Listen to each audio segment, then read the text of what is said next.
Visit to the Sinthibramo Samaj October 19, 1884. On this day Sri Ramakrishna again visited the Sinthi Brahmo Samaj. It was the occasion of the autumn festival of the Samaj, which was being celebrated at Benamadov Pal's garden house. The hall was decorated with flowers and greens, flags and festoons of various colors. Outside, the blue autumn sky with its fleecy clouds was reflected in the water of the lake. Sri Ramakrishna arrived at 4:30 in the afternoon.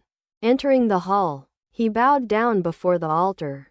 The Brahmo devotees, among whom could be noticed Vijay and Trailokya, sat around him. A sub-judge, who was a member of the Brahmo Samaj, was with them. Trailokya was entertaining the devotees with his melodious music. Master, to Trailokya, that song of yours, O mother, make me mad with thy love, I enjoy very much. Won't you sing it? Trailokya sang, O mother, make me mad with thy love. What need have I of knowledge or reason?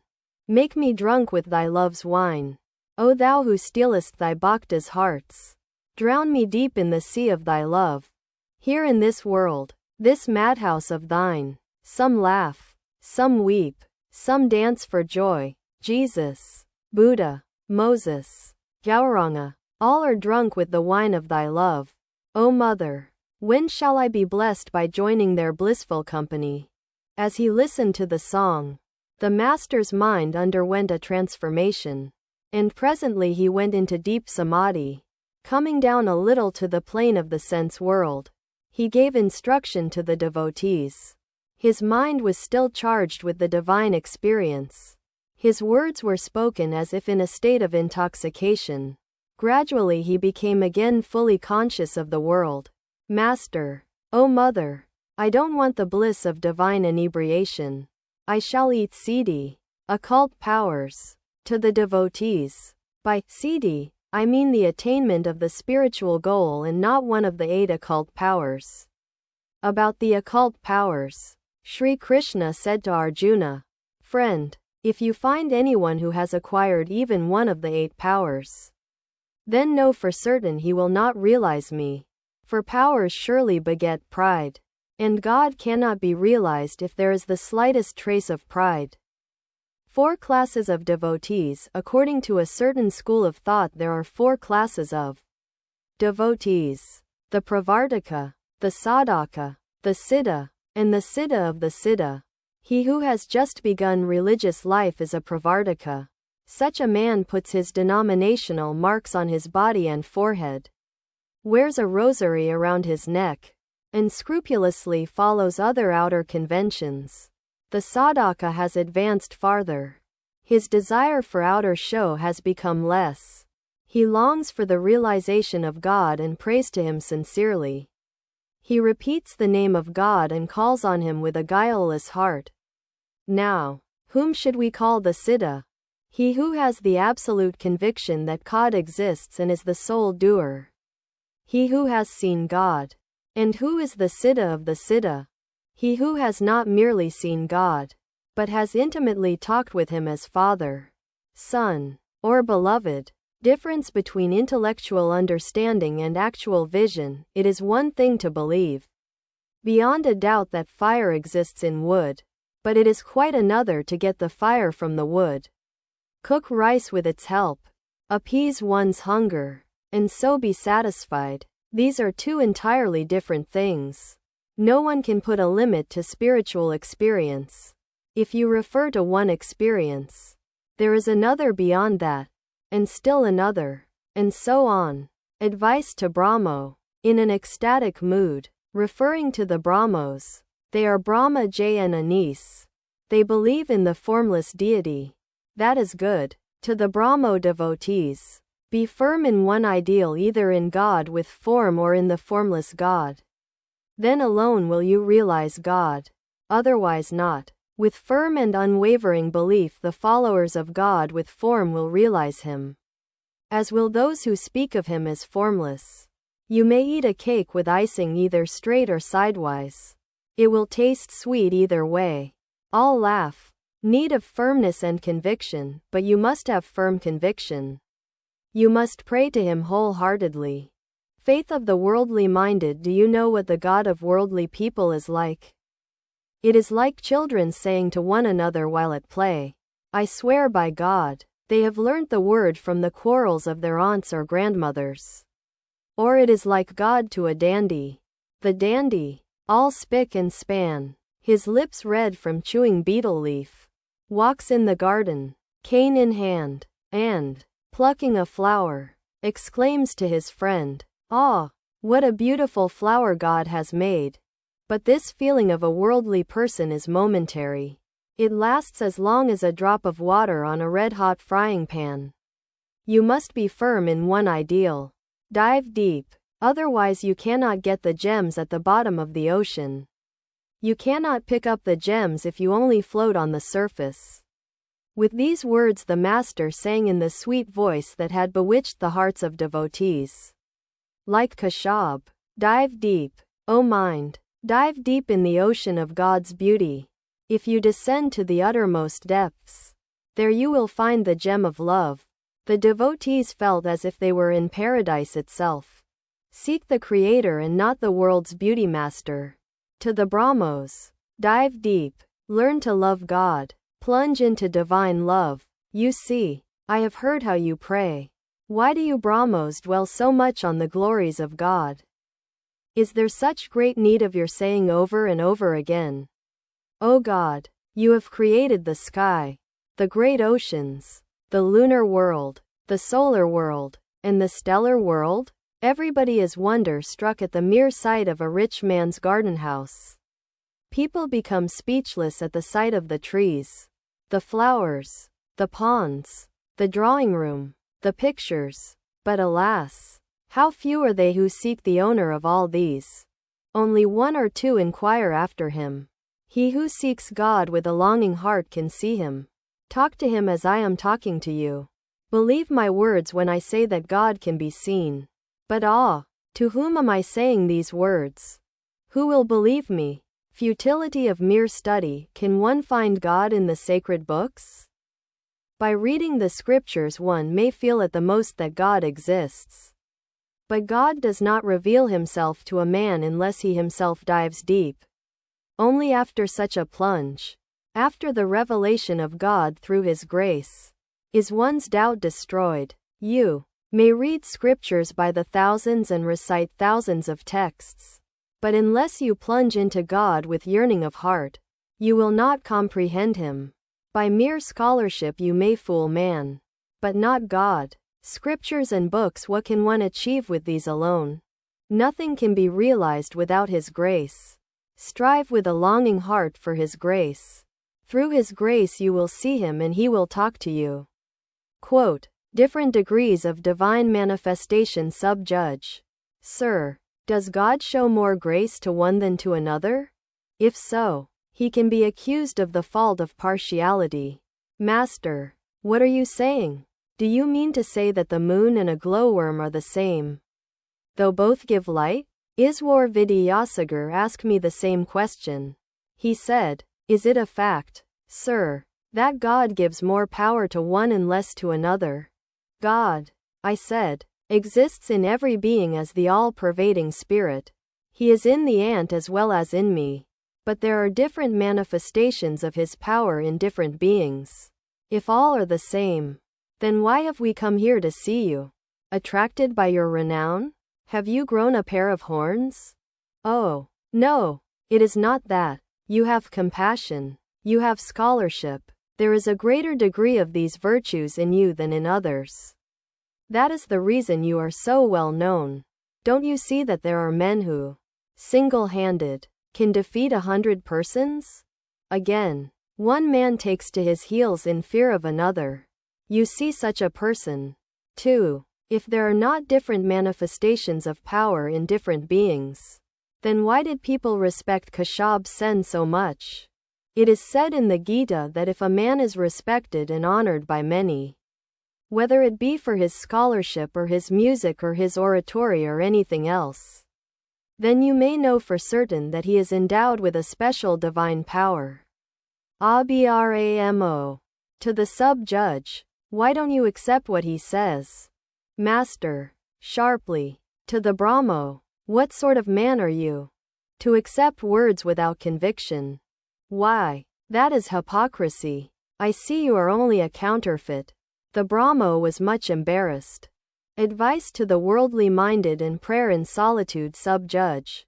Sir, must we renounce the world? Master. No. Why should you? A man can realize God even in the world.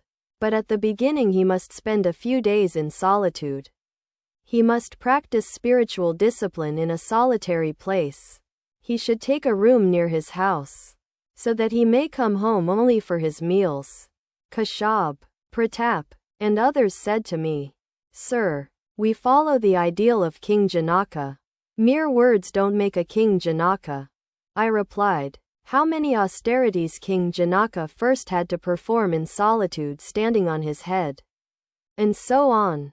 Do something first. Then you may become a King Janaka. You see a man writing English fluently. But could he do that at the very start? Perhaps he was the son of poor parents. He was cook in a family and earned his meals by his service. Perhaps he had to struggle hard to go on with his studies. It is after all these efforts that he can now write such fluent English. Danger of woman and gold, I said to Kashyap Sen further. How can the worldly man be cured of his serious disease unless he goes into solitude? A worldly man is suffering from delirious fever. As it were, suppose there are pickled tamarind and jars of water in the room of such a patient. Now, how can you expect him to get rid of the disease? Just see, the very mention of pickled tamarind is making my mouth water. I'll laugh. You can very well imagine what will happen if the tamarind is actually put in front of me. To a man, a woman is the pickled tamarind, and his desire for enjoyment. The jars of water. There is neither end nor limit to this desire for worldly enjoyment. And the things are in the patient's very room. Can you expect the patient to get rid of the delirious fever in this fashion? He must be removed for a few days to another place where there are neither pickled tamarind nor water jars. Then he will be cured. After that, if he returns to his old room, he will have nothing to fear. Woman and gold cannot do any harm to the man who lives in the world after attaining God.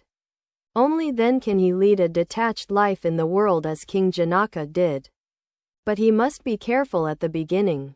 He must practice spiritual discipline in strict solitude. The peepal tree, when young, is fenced around to protect it from cattle.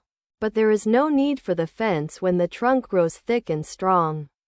Then no harm will be done to the tree even if an elephant is tied to it. Woman and gold will not be able to harm you in the least. If you go home and lead a householder's life after increasing your spiritual strength and developing love for the lotus feet of God through the practice of spiritual discipline in solitude. A man sets milk in a quiet place to curdle, and then he extracts butter from the curd. After once extracting the butter of devotion and knowledge from the milk of the mind, if you keep that transformed mind in the water of the world, it will float in the world unattached.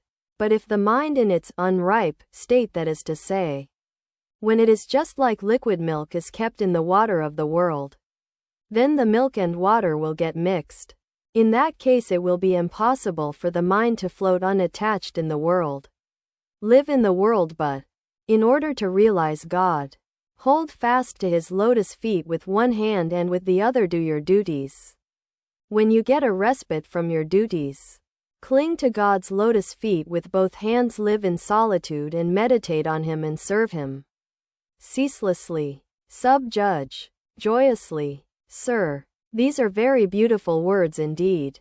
Of course one must practice spiritual discipline in solitude, but we forget all about it. We think we have become King Janaka outright. The master and the devotees laugh. I feel very happy and peaceful even to hear that there is no need to give up the world and that God can be realized from home as well. Master, why should you give up the world? Since you must fight, It is wise for you to fight from a fort. You must fight against your sense organs, against your hunger and thirst, therefore you will be wise to face the battle from the world. Further, in the Kali Yuga the life of a man depends on his food. If one day you have nothing to eat, then you will forget all about God. A man once said to his wife, "I am going to leave the world." She was a sensible woman. She said, "Why should you wander about?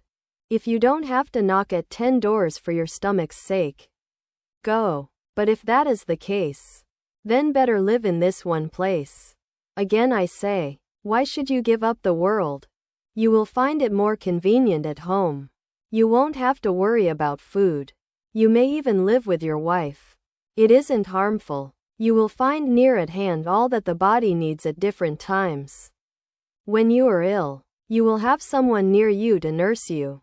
Sages like Janaka, Vyasa, and Vasishtha lived in the world after attaining knowledge. They fenced with 2 swords, the one of knowledge and the other of action. Sub-judge. How can we know that we have knowledge? Master. When one has knowledge one does not see God anymore at a distance. One does not think of him anymore as he. He becomes this. Then he is seen in one's own heart. God dwells in every man. He who seeks God realizes him. Quote, sin in God's name. Sub-judge. Sir, I am a sinner. How can I say that God dwells in me? Master, that's the one trouble with you Brahmos. With you it is always sin and sin. That's the Christian view, isn't it? Once a man gave me a Bible. A part of it was read to me. And it was full of that one thing, sin and sin. One must have such faith that one can say, I have uttered the name of God. I have repeated the name of Rama or Hari. How can I be a sinner? One must have faith in the glory of God's name. Sub-judge. Sir, how can one have such faith? Master, have passionate love for God. One of your Brahmo songs says, O Lord, is it ever possible to know Thee without love? However much one may perform worship and sacrifice? Pray to God in secret and with yearning, that you may have that passionate attachment and devotion to Him. Shed tears for Him. A man sheds a jugful of tears because his wife is sick or because he is losing money or because he is worrying about getting a job. But tell me, whoever weeps for God? Single quote. Self-surrender to God. Tralokya. Sir, where is people's leisure? They must serve their English masters. Master. Well, then give God the power of attorney. If a man entrusts his affairs to a good person, will the latter do him any harm? With all the sincerity of your heart resign yourself to God and drive all your worries out of your mind. Do whatever duties He has assigned to you. The kitten does not have a calculating mind. It only cries, mew, mew. It lies in the kitchen contentedly if the mother cat leaves it there, and only calls the mother, crying, mew, mew. It has the same feeling of contentment when the mother cat puts it on the soft bed of the master of the house. It only cries for its mother. Quote, duty to wife and children. Sub-judge. Sir, we are householders. How long should we perform our worldly duties? Master, surely you have duties to perform. You must bring up your children, support your wife, and provide for her in case of your death. If you don't, then I shall call you unkind. Sages like Sukadeva had compassion. He who has no compassion is no man. Sub-judge. How long should one support one's children? Master, as long as they have not reached their majority. When the chick becomes a full-grown bird and can look after itself, then the mother bird pecks it and doesn't allow it to come near her. Quote, all laugh. Sub-judge. What is a householder's duty to his wife? Master, you should give her spiritual advice and support her during your lifetime and provide for her livelihood after your death, if she is a chaste wife. But if you are intoxicated with the knowledge of God, then you have no more duties to perform. Then God Himself will think about your morrow if you yourself cannot do so. God himself will think about your family if you are intoxicated with him. If a landlord dies leaving behind a minor son, then a guardian appointed by the court takes charge of the son. These are all points of law. You know them. Sub-judge. Yes, sir. VJ. Ah, priceless words. God himself carries on his shoulders all the responsibilities of a person who thinks of him with single-minded devotion and is mad with divine love. A minor gets his guardian without seeking him. Alas, when shall I have that state of mind? How lucky they are who feel that way. Trailakya. Is it ever possible, sir, to have true knowledge of God while living in the world? Can one realize God here? Master. With a smile. Why do you worry? You are enjoying both treacle and refined sugar. I'll laugh. You are living in the world with your mind in God. Isn't that true? Why shouldn't a man realize God in the world? Certainly he can. Trailakya. What are the signs of a householder having attained knowledge? Master. His tears will flow, and the hair on his body will stand on end. No sooner does he hear the sweet name of God than the hair on his body stands on end from sheer delight, and tears roll down his cheeks. A man cannot get rid of body consciousness as long as he is attached to worldly things and loves woman and gold. As he becomes less and less attached to worldly things, he approaches nearer and nearer to the knowledge of self. He also becomes less and less conscious of his body. He attains self-knowledge when his worldly attachment totally disappears. Then he realizes that body and soul are two separate things. It is very difficult to separate with a knife the kernel of a coconut from the shell before the milk inside has dried up. When the milk dries up, the kernel rattles inside the shell. At that time it loosens itself from the shell. Then the fruit is called a dry coconut. Signs of God vision. The sign of a man's having realized God is that he has become like a dry coconut. He has become utterly free from the consciousness that he is the body.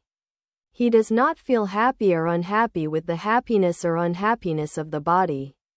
He does not seek the comforts of the body. He roams about in the world as a Jivanmukta, one liberated in life. The devotee of Kali is a Jivanmukta, full of eternal bliss. When you find that the very mention of God's name brings tears to your eyes and makes your hair stand on end, then you will know that you have freed yourself from attachment to woman and gold and attained God. If the matches are dry, you get a spark by striking only one of them. But if they are damp, you don't get a spark even if you strike 50. You only waste matches. Similarly, if your mind is soaked in the pleasure of worldly things, in woman and gold, then God consciousness will not be kindled in you. You may try 1,000 times, but all your efforts will be futile. But no sooner does attachment to worldly pleasure dry up than the spark of God flashes forth. Quote, force your demand on the Divine Mother Trailokya. What is the way to dry up the craving for worldly pleasure? Master. Pray to the Divine Mother with a longing heart. Her vision dries up all craving for the world and completely destroys all attachment to woman and gold. It happens instantly if you think of her as your own mother. She is by no means a godmother. She is your own mother. With a yearning heart, persist in your demands on her. The child holds to the skirt of its mother and begs a penny of her to buy a kite. Perhaps the mother is gossiping with her friends. At first she refuses to give the penny and says to the child, "No, you can't have it. Your daddy has asked me not to give you money. When he comes home I'll ask him about it. You will get into trouble if you play with a kite now." The child begins to cry and will not give up his demand. Then the mother says to her friends, "Excuse me a moment, let me pacify this child." Immediately she unlocks the cash box with a click and throws the child a penny. You too must force your demand on the Divine Mother. She will come to you without fail. I once said the same thing to some Sikhs when they visited the temple at Dakshineswar. We were conversing in front of the Kali temple. They said, God is compassionate. Why compassionate? I asked. They said, why, revered sir, he constantly looks after us, gives us righteousness and wealth, and provides us with our food. Suppose, I said, a man has children, who will look after them and provide them with food, their own father? Or a man from another village? Sub-judge, is not God, then, compassionate? Sir? Master, why should you think that? I just made a remark. What I mean to say is that God is our very own. We can exert force on him. With one's own people, one can even go so far as to say, you rascal, won't you give it to me? Single quote. Futility of egotism. To the sub-judge, let me ask you one thing. Are vanity and egotism the result of knowledge or of ignorance? Egotism is of the nature of tamas. It is begotten by ignorance. On account of the barrier of ego, one does not see God. All troubles come to an end when the ego dies. It is futile to be egotistic. Neither body nor wealth will last. Once a drunkard was looking at the image of Durga. At the sight of her decorations, he said, well, mother, however you may fix yourself up, after 2 or 3 days they will drag you out and throw you into the Ganges. All laugh. So I say to you all, you may be a judge or anybody else, but it is all for 2 days only. Therefore you should give up vanity and pride. Sattva, Rajas, and Tamas. The characteristics of Sattva, Rajas, and Tamas are very different. Egotism, sleep, gluttony, lust, anger, and the like, are the traits of people with Tamas. Men with Rajas entangle themselves in many activities. Such a man has clothes all spick and span. His house is immaculately clean. A portrait of the queen hangs on a wall in his drawing room. When he worships God, he wears a silk cloth. He has a string of Rudraksha beads around his neck, and in between the beads he puts a few gold ones. When someone comes to visit the worship hall in his house, he himself acts as guide. After showing the hall, he says to the visitor, please come this way, sir. There are other things too: the floor of white marble and the Nat mandir with its exquisite carvings. When he gives in charity, he makes a show of it. But a man endowed with sattva is quiet and peaceful. So far as dress is concerned, anything will do. He earns only enough money to give his stomach the simplest of food. He never flatters men to get money. His house is out of repair. He never worries about his children's clothing. He does not hanker for name and fame. His worship, charity, and meditation are all done in secret. People do not know about them at all. He meditates inside his mosquito curtain. People think he doesn't sleep well at night and for that reason sleeps late in the morning. Sattva is the last step of the stairs. Next is the roof. As soon as sattva is acquired, there is no further delay in attaining God. One step forward and God is realized. To the sub-judge, didn't you say that all men were equal? Now you see that there are so many varieties of human nature. 4 classes of men. There are still other classes and kinds of people. For instance, there are those who are eternally free, those who have attained liberation, those struggling for liberation, and those entangled in the world. So many varieties of men. Sages like Narada and Sukadeva are eternally free. They are like a steamship, which not only crosses the ocean but can carry big animals, even an elephant. Further, the soul that is eternally free is like the superintendent of an estate.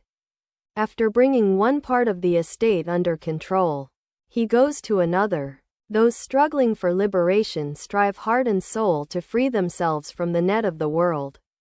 1 or 2 of them may get out of the net. They are called the liberated. The souls that are eternally free are like clever fish. They are never caught in the net. But the souls that are entangled, involved in worldliness, never come to their senses. They lie in the net but are not even conscious that they are entangled. If you speak of God before them, they at once leave the place. They say, "Why God now? We shall think of him in the hour of death." But when they lie on their deathbeds, they say to their wives or children, "Why have you put so many wicks in the lamp? Use only one wick, otherwise too much oil will be burnt." While dying they think of their wives and children, and weep, "Alas! What will happen to them after my death?" Single quote. The entangled souls repeat those very actions that make them suffer so much. They are like the camel, which eats thorny bushes till the blood streams from its mouth, but still will not give them up. Such a man may have lost his son and be stricken with grief, but still he will have children year after year. He may ruin himself by his daughter's marriage, but still he will go on having daughters every year. And he says, "What can I do? It's just my luck." When he goes to a holy place he doesn't have any time to think of God. He almost kills himself carrying bundles for his wife. Entering the temple, he is very eager to give his child the holy water to drink or make him roll on the floor. But he has no time for his own devotions. These bound creatures slave for their masters to earn food for themselves and their families. And they earn money by lying, cheating, flattery. They laugh at those who think of God and meditate on him, and call them lunatics. So you see how many different kinds of men there are. You said that all men were equal. But how many varieties of men there are. Some have more power and some less. Thought of God at the hour of death, the entangled creatures, attached to worldliness, talk only of worldly things in the hour of death. What will it avail such men if they outwardly repeat the name of God, take a bath in the Ganges, or visit sacred places? If they cherish within themselves attachment to the world, it must show up at the hour of death. While dying they rave nonsense. Perhaps they cry out in a delirium. Turmeric powder, seasoning, bay leaf. The singing parrot, when at ease, repeats the holy names of Radha and Krishna, but when it is seized by a cat it utters its own natural sound. It squawks, "Caw, caw." It is said in the Gita that whatever one thinks in the hour of death, one becomes in the afterlife. King Bharata gave up his body exclaiming, "Deer, deer," and was born as a deer in his next life. But if a man dies thinking of God, then he attains God, and he does not have to come back to the life of this world. Abramo devotee. Sir, suppose a man has thought of God at other times during his life, but at the time of his death forgets him. Would he, on that account, come back to this world of sorrow and suffering? Why should it be so? He certainly thought of God some time during his life. Master, a man thinks of God, no doubt, but he has no faith in him. Again and again he forgets God and becomes attached to the world. It is like giving the elephant a bath. Afterwards he covers his body with mud and dirt again. The mind is a mad elephant. But if you can make the elephant go into the stable immediately after bathing him, then he stays clean. Just so, if a man thinks of God in the hour of death, then his mind becomes pure and it gets no more opportunity to become attached to woman and gold. Man has no faith in God. That is the reason he suffers so much. They say that when you plunge into the holy waters of the Ganges your sins perch on a tree on the bank. No sooner do you come out of the water after the bath than the sins jump back on your shoulders. All laugh. A man must prepare the way beforehand, so that he may think of God in the hour of death. The way lies through constant practice. If a man practices meditation on God, he will remember God even on the last day of his life. Abrahmo devotee. You have spoken very beautifully. Sir, beautiful words. Indeed. Quote, Master's humility master. Oh, this is just idle talk. But do you know my inner feeling? I am the machine and God is the operator. I am the house and he is the indweller. I am the engine and he is the engineer. I am the chariot and he is the charioteer. I move as he moves me. I do as he makes me do. Presently Trailokya began to sing to the accompaniment of drums and cymbals. Sri Ramakrishna danced, intoxicated with divine love. Many times he went into samadhi. He stood still, his eyes fixed, his face beaming, with one hand on the shoulder of a beloved disciple. Coming down a little from the state of ecstasy, he danced again like a mad elephant. Regaining consciousness of the outer world, he improvised lines to the music. O Mother, dance about thy devotees. Dance thyself and make them dance as well. O Mother, dance in the lotus of my heart. Dance, O thou the ever-blessed Brahman. Dance in all thy world-bewitching beauty. An indescribable scene, the exquisite and celestial dance of a child completely filled with ecstatic love of God and identified heart and soul with the Divine Mother. The Brahmo devotees danced around the Master again and again, attracted like iron to a magnet. In ecstatic voices they chanted the name of Brahman. Again, they chanted the name of the Divine Mother. Many of them wept like children, crying, Mother, Mother. When the music was over, the devotees and the Master sat down. Although it was about 8 o'clock, the evening worship of the Brahmo Samaj had not yet begun. In the joy of this divine music they had forgotten all about their formal worship. Vijay, who was to conduct the evening service, sat facing the Master. His mother-in-law and the other Brahmo ladies wanted to see Sri Ramakrishna. So the Master went to meet them in another room. After a time the Master came back and said to Vijay, What devotion to God your mother-in-law has. About the worldly life she said to me, Oh, you needn't tell me about the world. No sooner does one wave disappear than another rises up. But, I said, what is that to you? You have knowledge. She replied, Where is my knowledge? I haven't yet been able to go beyond Vidya Maya and Avidya Maya. It won't help me much to go beyond just the illusion of ignorance. I shall have to transcend the illusion of knowledge as well. Only then shall I have true knowledge of God. I am quoting your own words. While they were talking, Benny Pal, their host, entered the room. Benny, to Vijay, Sir, please get up. It is already late. Please begin the worship. Vijay, what further need is there of worship? I find that according to your arrangement the rice pudding is served first, and then the soup and other dishes. Master, with a smile, the devotees provide offerings according to their temperaments. The sattvic devotee offers the deity simple rice pudding, and the rajasic devotee, 50 different dishes. The tamasic devotee slaughters goats and other animals. Vijay began to hesitate about going to the platform to conduct the worship. He said to the Master, I shall conduct the worship from the platform only if you give me your blessing. Master, it will be all right if you don't feel any egotism. If you don't have the vain feeling. I am giving a lecture. Listen to me. What begets egotism? Knowledge or ignorance? It is only the humble man who attains knowledge. In a low place rainwater collects. It runs down from a mound. A man achieves neither knowledge nor liberation as long as he has egotism. He comes back again and again to the world. The calf bellows. Hamba, hamba. Single quote. That is, I. That is why it suffers such agony.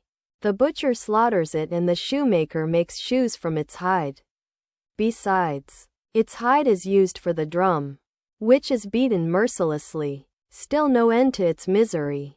At long last a carding machine is made from its entrails. While carding the cotton the machine makes the sound tuhu. Tuhu. Single quote. That is, thou. Then the poor calf is released from all suffering.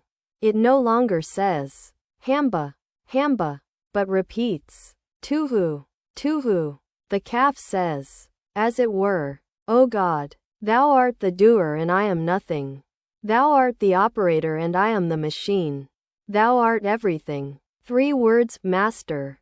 Teacher and Father prick me like thorns. I am the Son of God, His eternal child. How can I be a father?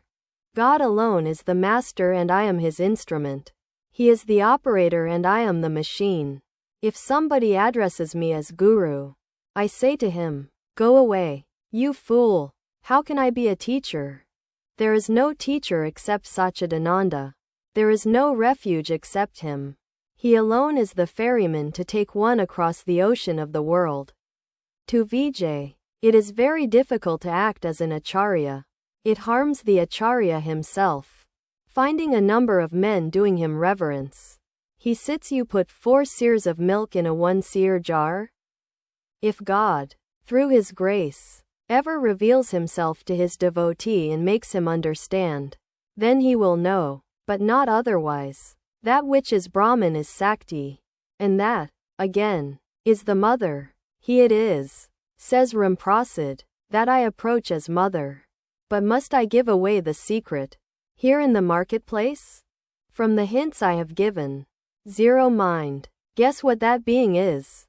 Ramprasad implies that he has known the truth of Brahman. He addresses Brahman as mother. In another song Ramprasad expresses the same idea thus.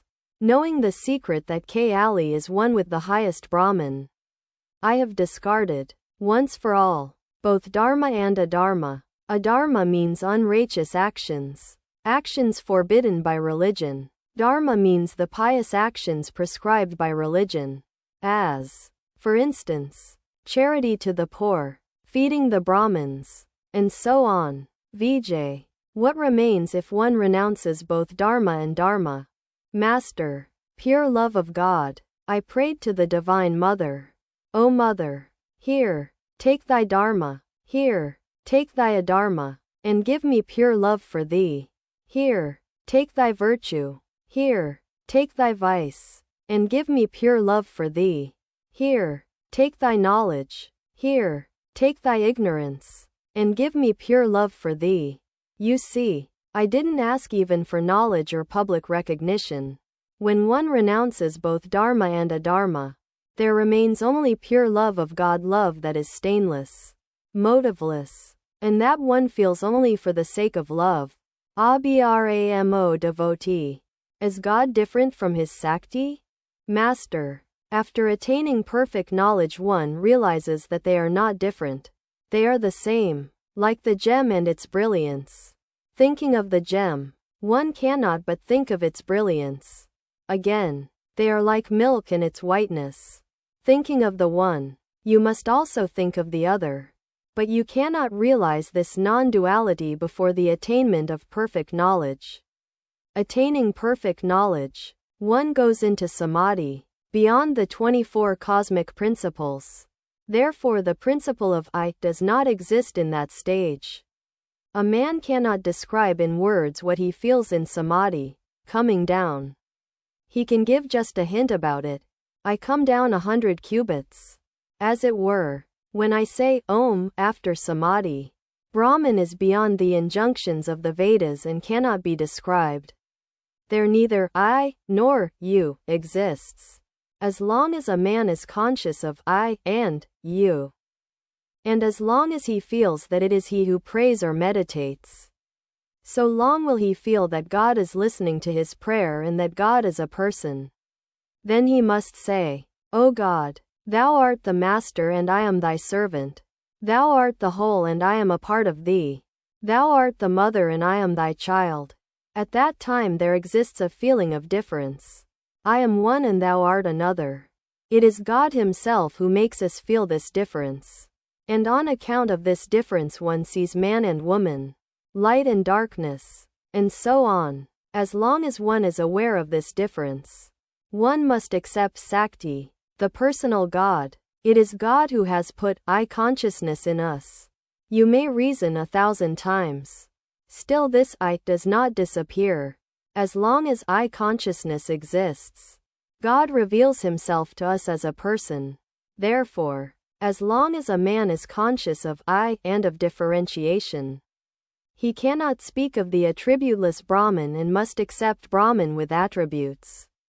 This Brahman with attributes has been declared in the Vedas, the Puranas, and the Tantra to be Kali, the primal energy. Quote, Veda Brahmajnana Vijay. How, sir, can one have the vision of the primal energy and attain Brahmajnana, the knowledge of the attributeless Brahman? Master, pray to him with a yearning heart, and weep. That will purify your heart. You see the reflection of the sun in clear water. In the mirror of his eye consciousness, the devotee sees the form of the primal energy, Brahman with attributes. But the mirror must be wiped clean. One does not see the right reflection if there is any dirt on the mirror. As long as a man must see the sun in the water of his eye consciousness and has no other means of seeing it, as long as he has no means of seeing the real sun except through its reflection, so long as the reflected sun alone 100% real to him, as long as the I is real, so long as the reflected sun real 100% real. That reflected sun is nothing but the primal energy. But if you seek Brahmajnana, the knowledge of the attributeless Brahman, then proceed to the real sun through its reflection. Pray to Brahman with attributes, who listens to your prayers, and he himself will give you full knowledge of Brahman. For that which is Brahman with attributes is verily Brahman without attributes. That which is Brahman is verily Sakti. One realizes this non-duality after the attainment of perfect knowledge. The Divine Mother gives her devotee Brahmajnana too. But a true lover of God generally does not seek the knowledge of Brahman. There is another path, the path of knowledge, which is very difficult. You members of the Brahmo Samaj are not Jain Anis. You are Bhaktas. The Janani believes that Brahman alone is real in the world illusory as a dream. To him, I and you are illusory as a dream. God is our inner controller. Pray to him with a pure and guileless heart. He will explain everything to you. Give up egotism and take refuge in him. You will realize everything. The Master sang, Dwell, O mind, within yourself. Enter no other's home. If you but seek there, you will find all you are searching for. God, the true philosopher's stone, who answers every prayer, lies hidden deep within your heart, the richest gem of all. How many pearls and precious stones are scattered all about the outer court that lies before the chamber of your heart? He continued, when you mix with people outside your samaj, love them all. When in their company, be one of them.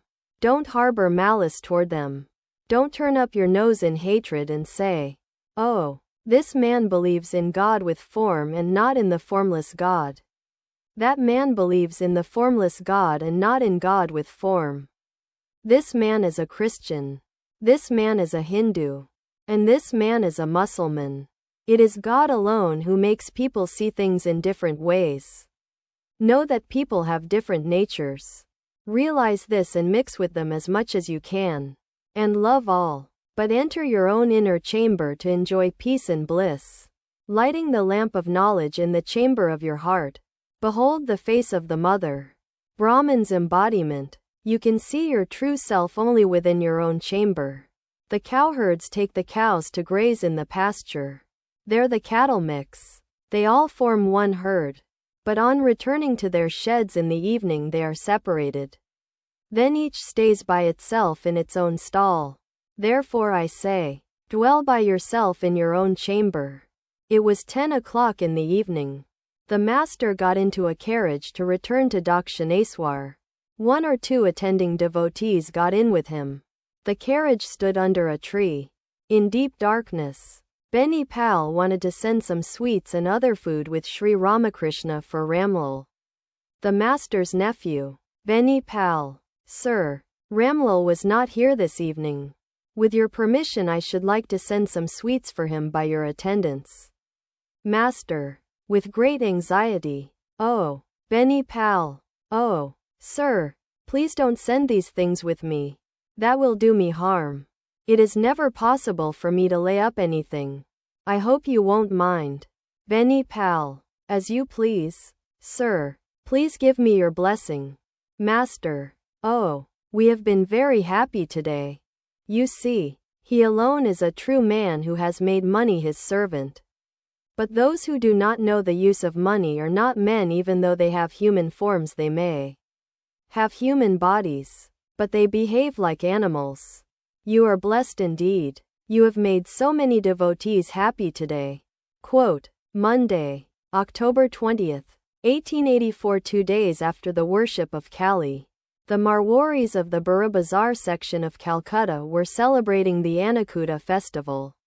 Sri Ramakrishna had been invited by the Marwari devotees to the ceremony at 12 Malik Street. It was the second day of the bright fortnight of the moon. The festival connected with the worship of Kali, known as the Festival of Light, was still going on at Burra Bazaar. About 3 o'clock in the afternoon and the younger Gopal came to Burra Bazaar. Had in his hand a bundle of cloths he had purchased for Sri Ramakrishna. Malik Street was jammed with people, bullock carts, and carriages. As and Gopal approached Malik Street, they noticed Sri Ramakrishna in a carriage, which could hardly move because of the jam. Baburam and Ram Chakravarti were with the master. He smiled at and Gopal. Sri Ramakrishna alighted from the carriage. With Baburam he proceeded on foot to the house of his host. Leading the way, they saw the courtyard of the house filled with big bales of clothes which were being loaded into bullock carts for shipment. The Marwari host greeted the master and led him to the 3rd floor of the house. A painting of Kali hung on the wall. Sri Ramakrishna bowed before it. He sat down and became engaged in conversation with the devotees. One of the Marwaris began to stroke his feet. The master asked him to stop. After reflecting a minute he said, "All right, you can stroke them a little." His words were full of compassion. Master. To what about your school? Today is a holiday, sir. Master. Smiling. Tomorrow there will be a musical recital of the Kandi at Adhar's house. Quote, Master and the Marwari Pundit. The host sent a Pundit to Sri Ramakrishna. He saluted the master and took a seat. Soon they were engaged in conversation. They talked about spiritual things. Master. God incarnates himself for the Bhakta and not for the Janani. Pundit. I incarnate myself in every age for the protection of the good, for the destruction of the wicked, and for the establishment of Dharma. God becomes man, first, for the joy of the Bhakta, and secondly, for the destruction of the wicked. The Janani has no desire. Master. Smiling. But I have not got rid of all desires. I have the desire for love of God. The Pundit's son entered the room. He saluted the master and took a seat. Master. To the Pundit. Well, what is bhava and what is bhakti? Pundit. Meditation on God mellows the mind. This mellowness is called bhava. It is like the thawing of ice when the sun rises. Master. Well, what is prema? The Pundit and Sri Ramakrishna were talking in Hindustani. The former gave some sort of explanation of prema. Master. To the Pundit. No, that is not the meaning. Prema means such love for God that it makes a man forget the world and also his body, which is so dear to him. Chaitanyadeva had prema. Pundit. Yes, sir. One behaves like a drunkard. Master. Some people develop bhakti and others do not. How do you explain that, sir? Pundit. There is no partiality in God. He is the wish-fulfilling tree. Whatever a man asks of God he gets. But he must go near the tree to ask the boon. The Pundit said all this in Hindustani. The master explained it to in Bengali. Different kinds of samadhi. Master. Sir, please describe samadhi to us. Pundit. There are 2 kinds of samadhi. Savakalpa and Nirvikalpa. In Nirvikalpa samadhi the functioning of the mind stops altogether. Master. Yes. The mind completely takes the form of reality.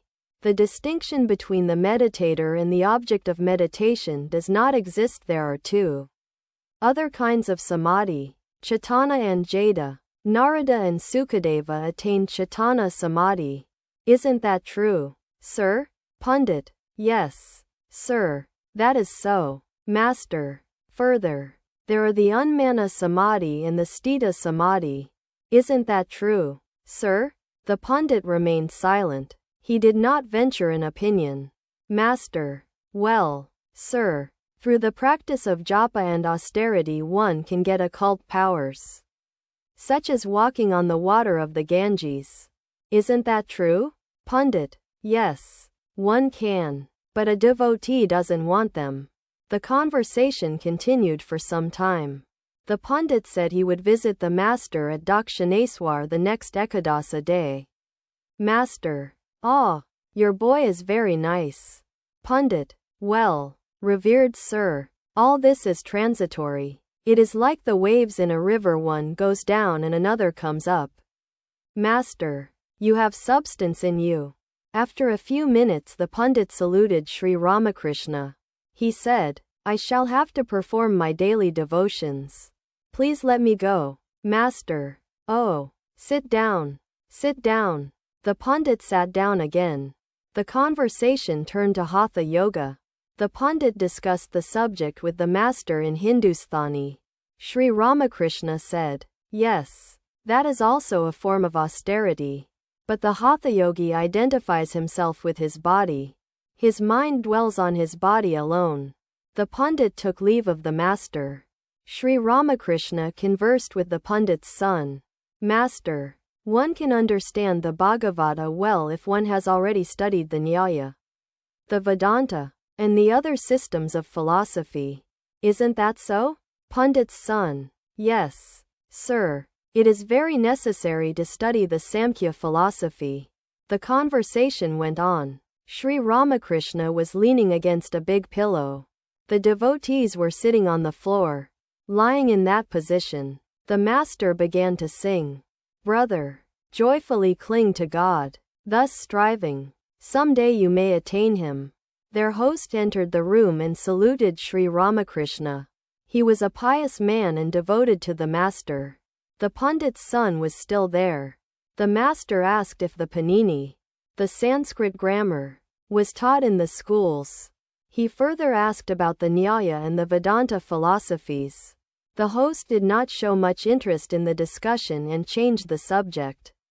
Host: revered sir, what is the way for us? Master: chanting the name and glories of God, living in the company of holy men, and earnestly praying to God. Host: please bless me, sir, that I may pay less and less attention to worldly things. Master, smiling: how much attention do you give to the world? 50%? Quote, laughter. Host: you know that, sir, we cannot achieve anything without the grace of a holy person like yourself. Master: if you please God, everyone will be pleased. It is God alone that exists in the heart of the holy man. Host: nothing, of course, remains unrealized when one attains God. If a man attains God, he can give up everything else. If a man gets a rupee, he gives up the joy of a penny. Master: a little spiritual discipline is necessary. Through the practice of discipline one gradually obtains divine joy. Suppose a jar with money inside is hidden deep under the earth and someone wants to possess it. In that case he must take the trouble of digging for it. As he digs, he perspires. After much digging the spade strikes the metal jar. He feels a thrill at the sound. The more sound the spade makes, striking against the jar, the more joy he feels. Pray to Rama. Meditate on him. He will certainly provide you with everything. Host: revered sir, you are Rama himself. Master: how is that? The waves belong to the river. Does the river belong to the waves? Host: Rama dwells only in the hearts of holy men. He cannot be seen in any other way. There is no incarnation of God at the present time. Master: smiling: How do you know there is no divine incarnation? The host remained silent. Master, all cannot recognize an incarnation. When Narada visited Rama, Rama prostrated himself before Narada and said, "We are worldly creatures. How can we be sanctified unless holy men like you visit us?" Further, Rama went into exile in the forest to redeem his father's pledges. He saw that, since hearing of his exile, the rishis of the forest had been fasting. Many of them did not know that Rama was none other than the supreme Brahman. Host, you too are that same Rama. Arati Master, for heaven's sake, never say that. As Sri Ramakrishna spoke these words, he bowed down to the host and said, with folded hands, that Rama dwells in all beings. He exists everywhere in the universe. I am your servant. It is Rama himself who has become all men, animals, and other living beings. Host, but sir, we do not know that. Master, whether you know it or not, you are Rama. Host, you are free from love and hatred. Master, how so? I engaged a carriage to bring me to Calcutta and advanced the coachman 3 annas. But he didn't turn up. I became very angry with him. He is a very wicked man. He made me suffer a lot. Sri Ramakrishna was resting. The Marwari devotees had been singing bhajan on the roof. They were celebrating the Krishna festival. Arrangements had been made for worship and food offering. At the host's request, the master went to see the image. He bowed down before the deity. Sri Ramakrishna was profoundly moved as he stood before the image. With folded hands he said, "O Govinda, thou art my soul. Thou art my life. Victory to Govinda. Hallowed be the name of Govinda. Thou art the embodiment of Satchidananda. O Krishna, ah, Krishna. Krishna is knowledge. Krishna is mind. Krishna is life. Krishna is soul. Krishna is body. Krishna is caste. Krishna is family. O Govinda, my life and soul." Uttering these words, Sri Ramakrishna went into samadhi. He remained standing. Ram Chatterjee supported him. After a long time the master regained consciousness of the world. The Marwari devotees were about to take out the image. The offering of food was to take place outside the room. The master joined the procession of devotees. The food was offered within music. Sri Ramakrishna fanned the image. Then began the ceremony of feeding the Brahmins. They were seated on the roof. The master and his devotees also partook of the prasad. Sri Ramakrishna took leave of the host. It was evening and the street was jammed as before with people and vehicles. He said, "Let us get out of the carriage. It can go by a back street." Proceeding on foot, he found that a betel leaf seller had opened his stall in front of a small room that looked like a hole. One could not possibly enter it without bending one's head. The master said, "How painful it is to be shut in such a small space." That is the way of worldly people, and they are happy in such a life. The carriage came up after making the detour. The master entered it with Baburam M. and Ram Chatterjee. The younger Gopal sat on the roof of the carriage. A beggar woman with a baby on her arm stood in front of the carriage waiting for alms. The master said to M, "Have you any money?" Gopal gave her something. The carriage rolled along Burra Bazaar. Everywhere there were signs of great festivity. The night was dark but illuminated with myriads of lights. The carriage came to the Cheetpur road, which was also brightly lighted. The people moved in lines like ants. The crowd looked at the gaily decorated stores and stalls on both sides of the road. There were sweetmeat store and perfume stalls. Pictures, beautiful and gaudy, hung from the walls. Well-dressed shopkeepers sprayed the visitors with rose water. The carriage stopped in front of a perfume stall. The master looked at the pictures and lights and felt happy like a child.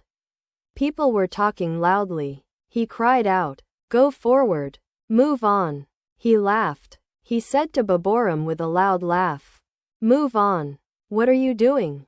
The devotees laughed too. They understood that the Master wanted them to move forward to God and not to be satisfied with their present state. The carriage drove on. The Master noticed that M. had brought some cloths for him. M.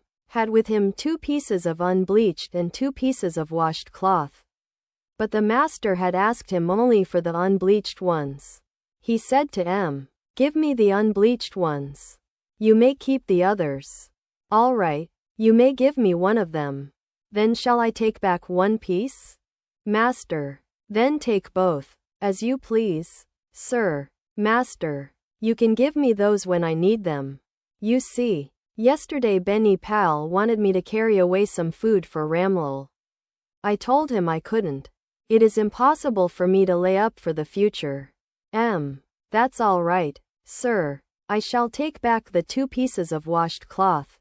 "Master." Tenderly. "Don't you see, if any desire arises in my mind, it is for the good of you all?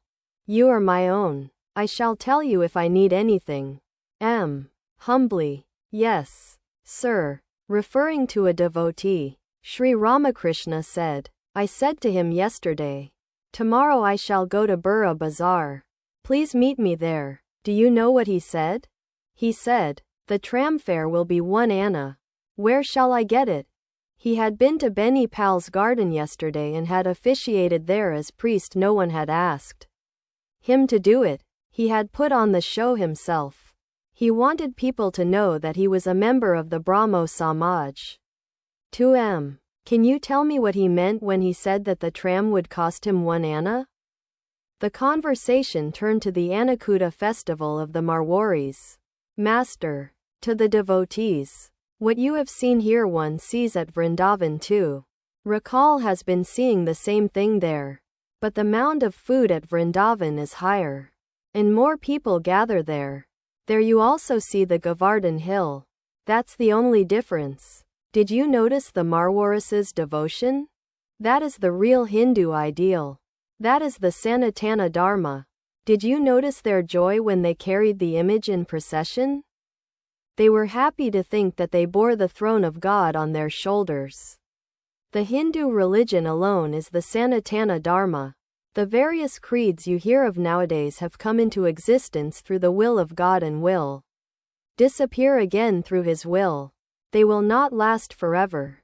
Therefore I say, I bow down at the feet of even the modern devotees. The Hindu religion has always existed and will always exist. Was going home. He saluted the Master and got out of the carriage near Soba Bazaar. Sri Ramakrishna proceeded to Dakshineswar in a happy mood.